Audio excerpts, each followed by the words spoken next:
Good morning to all my friends and family, and welcome to this episode of Jim's 5am Club.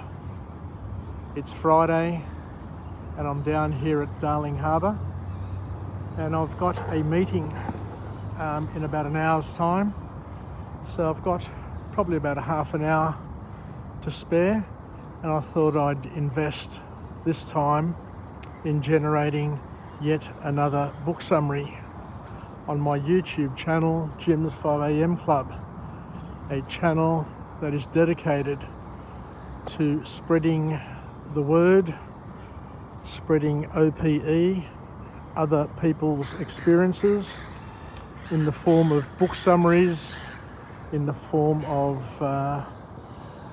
knowledge and wisdom that has been accumulated over a lifetime. And today I'm going to touch on another awesome book, a book entitled Emotional Intelligence by an author named Daniel Goleman. A couple of days ago I did another book on this particular topic that was entitled Emotional Intelligence 2.0, but this book here, Emotional Intelligence by Daniel Goleman, is a different book with a different message, and an empowering message at that. Wow, I haven't seen sparrows for years, and down here we've got a young family of sparrows. How wonderful. I don't know what's happened, but I think over the years the Indian miners and the noisy miner and other birds have basically pushed these birds out of the suburbs, and you rarely see them these days.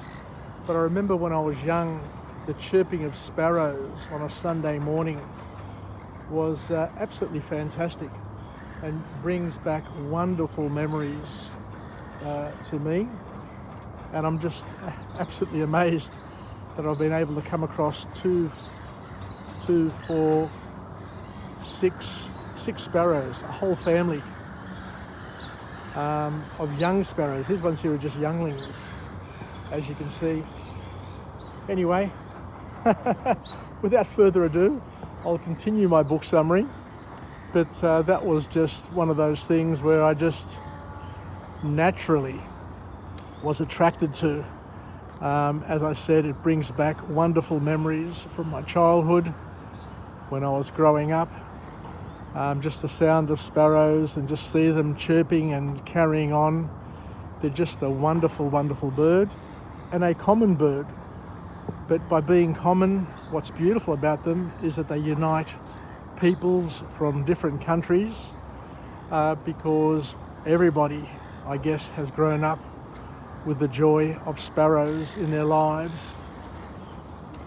So getting on with it now, emotional intelligence. What can we learn from this book? What can we glean from this author? And what are the 2 or 3 points that are key life hacks that we can take and run with? So the author goes on to say that in a very real sense, we are born with two minds, or two parts of the brain, one that is governed by thinking and one that is governed by feelings. It's very, very important to understand this, especially for parents, for grandparents who are responsible for the development and growth of younger children.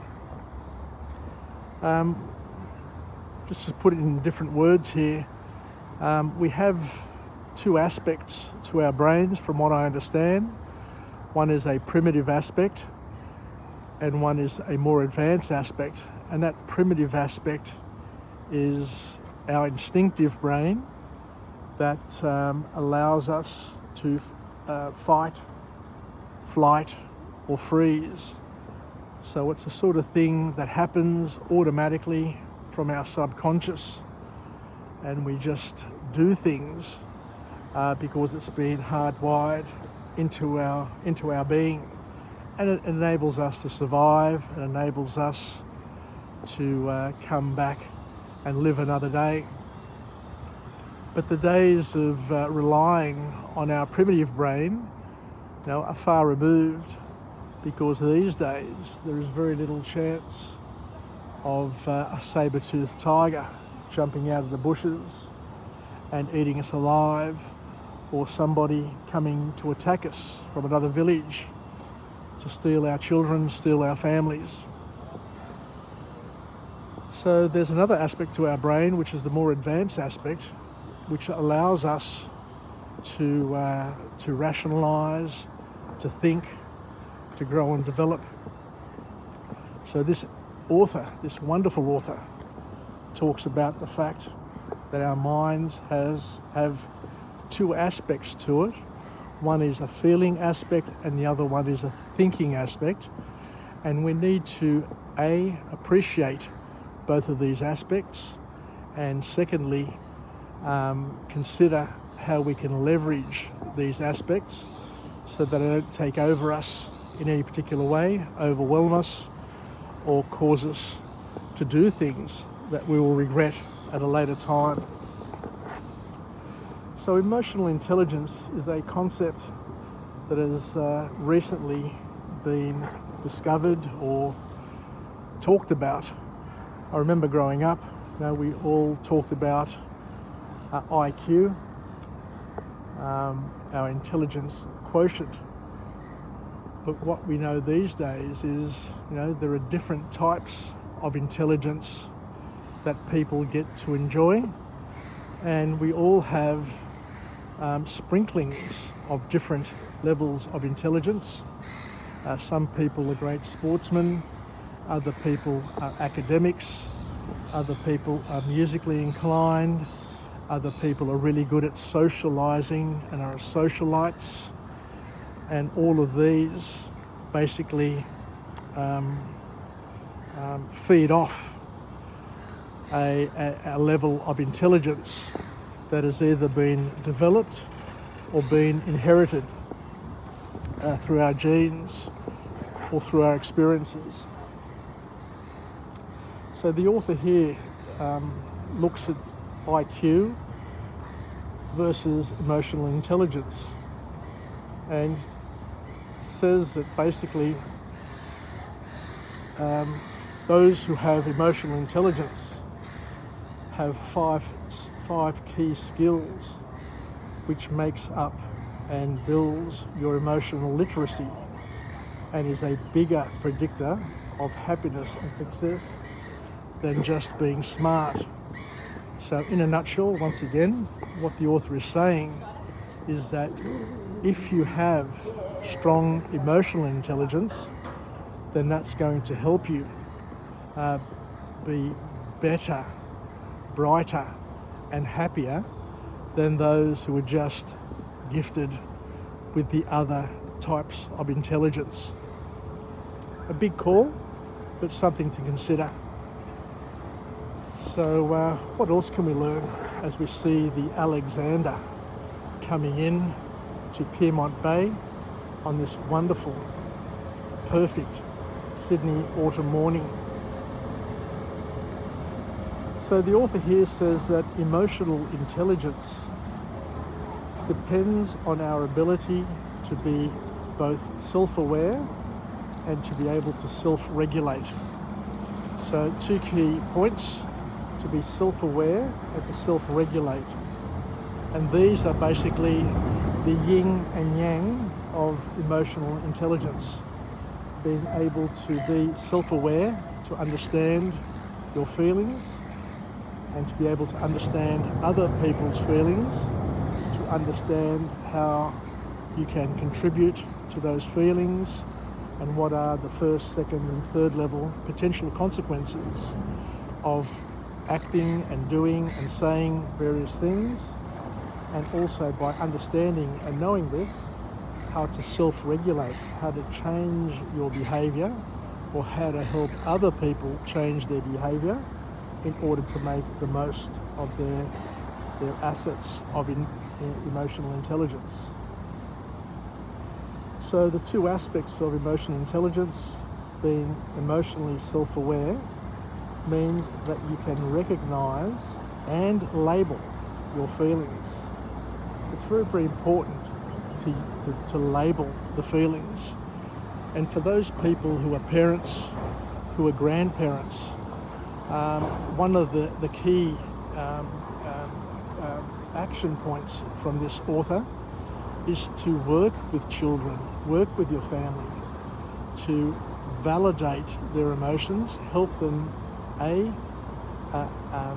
acknowledge them, label them, and understand what the limitations are and what the advantages are and how to regulate those things, so we can start working with our families, with our children from a very, very young age to help them become as advanced as possible in emotional intelligence, and help them first become emotionally aware so that they can recognize and label their feelings. And the second part, as we alluded to earlier, is not once you're able to recognize and label your feelings, then to regulate those feelings in a positive and a productive way that's going to make your life better, as well as the life of the people around you better. So being able to look at your emotions on a meta level, and then by understanding them, by labeling them, and by identifying what issues can come of those, then you're able to choose how you react to your feelings, or if you react at all. Sometimes the best action is to do nothing and to not react, not to overreact, because, as we say, each action, each reaction has an equal and opposite action and reaction that leads to pain and suffering, to leads to first, second and third level consequences, which opens up a can of worms and makes our life complex and difficult when it doesn't need to be overly complex and difficult, is a key message that we need to consider, contemplate and embrace. So the author then goes on to make another point which is quite interesting and important, where he says that if you have a high emotional quotient, if you're able to tap into your emotions and you're able to regulate your emotions, then chances are that you're more likely to be successful and healthy, or more successful and healthy than if you weren't able to tap into your emotions and leverage your emotions. As an example, the author here quotes that students with higher levels of empathy are seen to get higher grades at school. And the reasoning for that is that they can better manage and regulate their feelings. They're able to know when to speak and when to listen, and when to apply appropriate behaviour, rather than being a shotgun approach to be targeted with what they think, what they say, how they behave, so that they don't rock the boat when they don't need to, and are more productive with their engagements with people. The author also goes on to mention that managers who have better social skills are much better at persuading people, their team, and are usually considered better at leading people. So in a nutshell, what we're actually saying here is that if you have better social skills, if you're able to understand yourself, if you're able to understand others, if you're able to embrace and leverage empathy, then chances are, over the long term, you're going to be better at leading people. And the real match-winning point from this book, the one that we all need to think about and to consider, is that your health. The author here makes a big call and says that our health depends on our emotional intelligence, our emotional quota. Because by having a finger on the pulse and understanding and being able to maximize your emotional quotient, the author here is saying is that you're able to regulate and manage and mitigate your stress levels. And we all know that there are two types of stress. There is good stress and bad stress. But it's the bad stress that drains us. It's the bad stress that eats away at us. And it's the bad stress that leads to disease and mental illness. So wouldn't it be better to be able to avoid stress as best we can? And one way of avoiding stress, according to this author, is to be aware and is to act on what you know and what you can control, and build your emotional quotient, build your emotional skills, build your emotional literacy, so you're able to better navigate the troubled world that we live in. And we know that we live in a world just like the harbour here.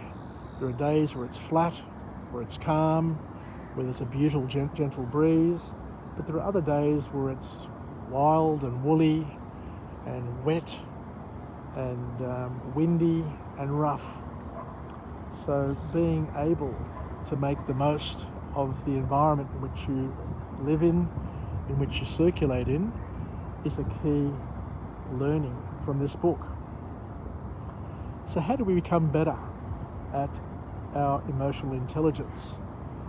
So what the author here suggests is that you can boost your emotional quotient by mirroring other people's body language and thinking optimistically, by living with positive expectancy, by hanging out with people who are positive and who are emotionally stable, rather than people who are going to cause you grief, who are going to ignite your emotions and keep you on edge.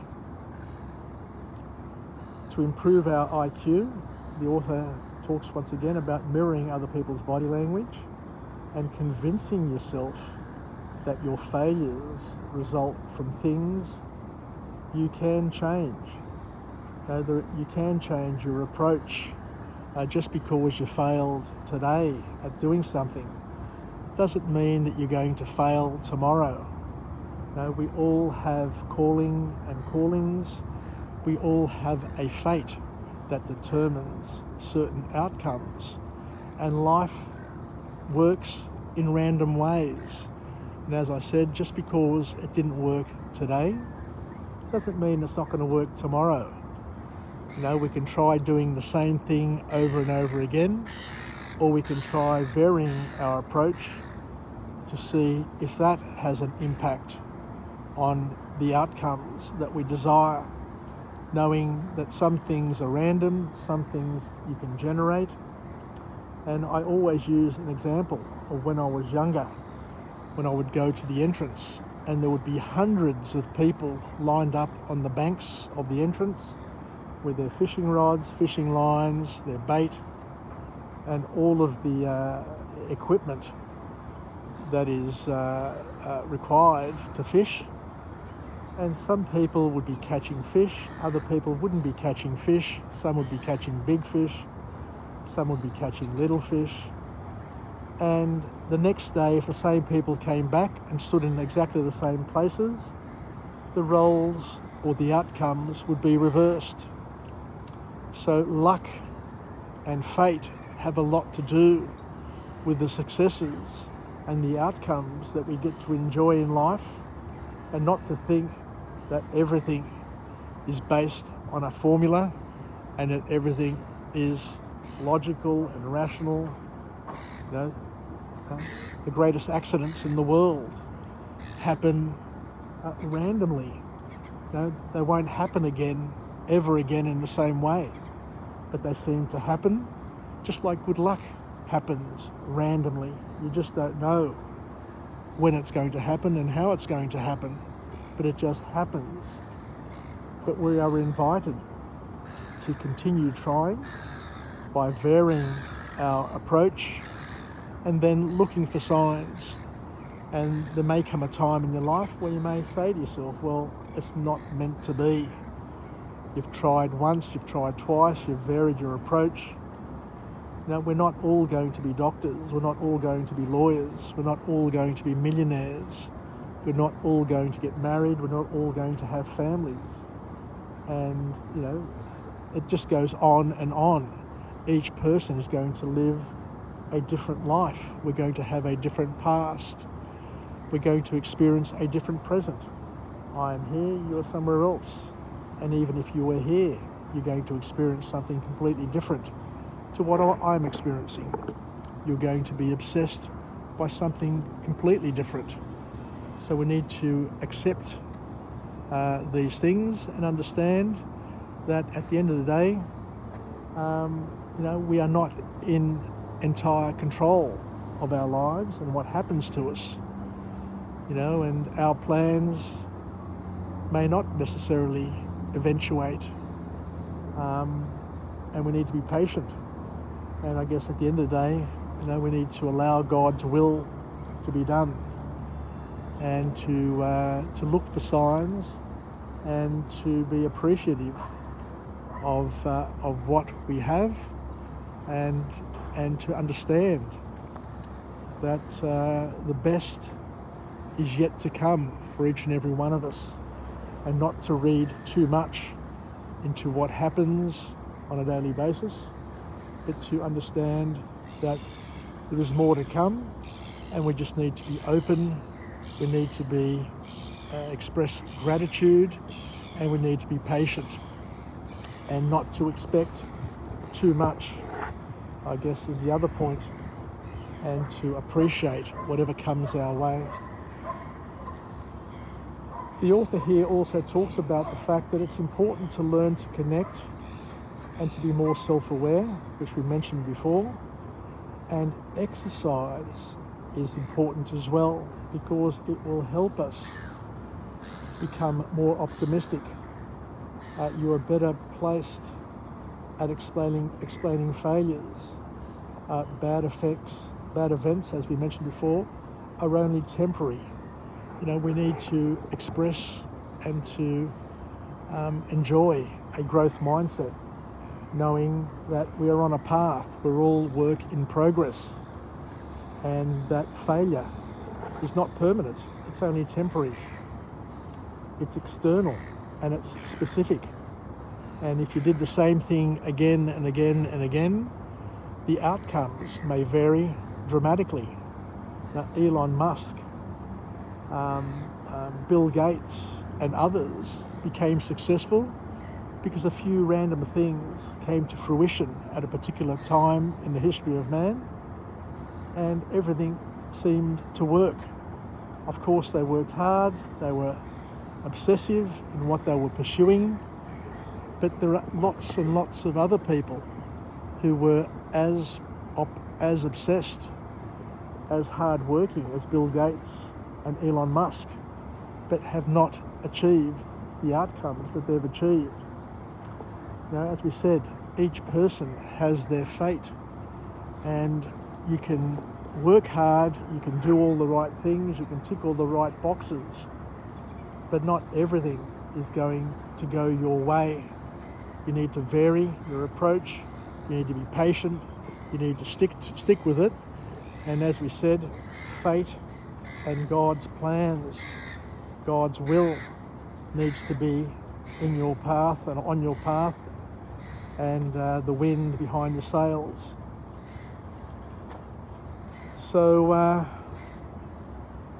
we just need to do one thing at a time, and to consider building our emotional intelligence. Anyway, I'll finish off with just another point here. A number of years ago, I was fortunate to put my parents' name and my in-laws' name up here on the welcome wall. And I remember my mother running her finger across this particular part of the monument. And I think of her today. I think of my in-laws. So all of these people. Panayotis is my father. Katina is my mother. Theo is my wife's father, my father-in-law. And Artemis is my wife's mother, my mother-in-law. All of these people have since passed away, and yet their memory is engraved in this wall, this beautiful memorial for all of those migrants who came to Australia to make this their second home and to contribute in many ways to making Australia one of the best countries in the world, a country that succeeded with the multicultural experiment that enables us to live in peace and harmony and to enjoy the fruits of all of the different cultures that make up this national fabric. A country where we all belong. It doesn't matter if you were born here, it doesn't matter if you migrated here, it doesn't matter if you were displaced from your homeland and were forced to come here. There hasn't been a person in this country who hasn't either been born here or come from somewhere else. And it doesn't matter if it happened 60,000 years ago or 6 nanoseconds ago.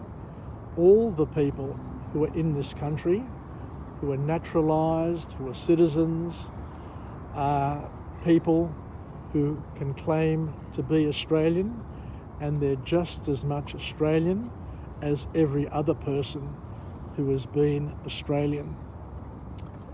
So there you go. Thank you once again for enjoying and joining me on this particular walk and talk on this wonderful Friday morning. I'm just going to head off to my meeting and look forward to chatting to you again from a different place with a different message of empowerment, where we can live, learn and pass it on, and learn from other people's experiences and use it to leverage and improve our lives so that we can improve the lives of others. Take care everybody, yasas, and bye for now.